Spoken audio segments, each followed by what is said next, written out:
But it says, because I am the Lord your God, you shall therefore consecrate yourselves, and you shall be holy, for I am holy.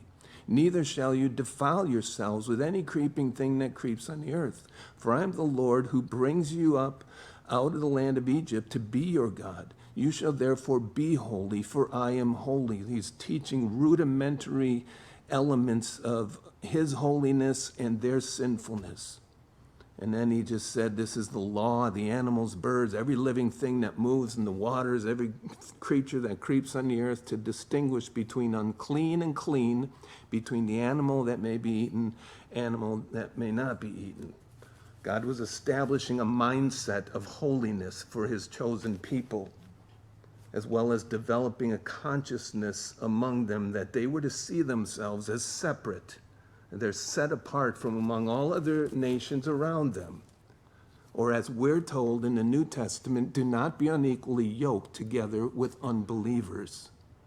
For what fellowship has righteousness with lawlessness?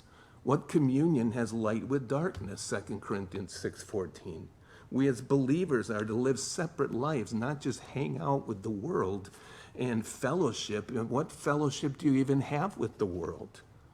You ask people who this is where you're finding all your free time. That's not what we're to be doing. We're to be living separate lives. Granted, yes, we're to be witnessing to people and sharing the gospel with people to bring them to Christ, not hanging out and them bringing us back into the world. God was developing that mindset first among his people all the way back under the law. The Israelites were to see themselves as separate from all the other nations around them, not just because, we don't eat certain bugs and pork chops and camels, but because we view everything in this world in terms of what is pleasing to God and what isn't. This is how we view everything. That becomes vitally important to understand when these restrictions are dropped at the coming of the Messiah. And a sheet comes down and Jesus says, eat all of the unclean animals. And Peter's like, what are you talking about? Obviously, this is spiritual and not physical.